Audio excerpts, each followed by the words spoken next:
ঠান্ডা ঠান্ডা ওয়েদারে একটু অন্যরকম কিছু খেতে ইচ্ছা করছে, তাহলে আজকের এই সহজ রেসিপিটা আপনার জন্য। এটাকে আপনি চিকেন বিরিয়ানিও বলতে পারেন বা তেহারিও বলতে পারেন। যেহেতু ছোটো ছোটো চিকেনের কিউব দিয়ে করেছি, সো আমি এটাকে চিকেন তেহারি নামটা দিলাম। একদমই ইজি, জাস্ট পেঁয়াজগুলো ভেজে আমি আগেই চিকেনটাকে রসুন বাটা আর লবণ দিয়ে মাখিয়ে রেখেছিলাম। পেঁয়াজটা লাল হয়ে যাওয়ার পরে এটা দিয়ে দিয়েছি। এখানে আমি আর কিছু অ্যাড করব না, শুধুমাত্র একটু জিরের গুঁড়ো অ্যাড করব আর লবণ পরিমাণ মতো।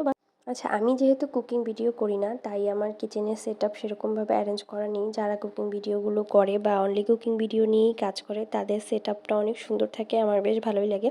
কিন্তু আমি কুকিং ভিডিও তেমন একটা করি না, তাই আমার রান্নাঘরের সেটআপ বা ক্যামেরা সেটআপটা সেরকম নেই বলেই চলে। যখন আর কি ফ্রি থাকি তখন একটু করা হয়, বা বাচ্চাদের খাবারটা একটু শেয়ার করা হয়, যাতে অন্যরা একটু হলেও হেল্প হয়। তো এখানে পোলাওয়ের জন্য আমি যে বেরেস্তা করে নিয়েছিলাম, আর ওটার মধ্যেই একবারে পোলাওয়ের চাল দিয়ে আদা বাটা রসুন বাটা দিয়ে কষিয়ে নিচ্ছি। এরপরে এখানে চিকেনটা অ্যাড করে পরিমাণ মতো জল দিয়ে আমি ঢেকে দিব।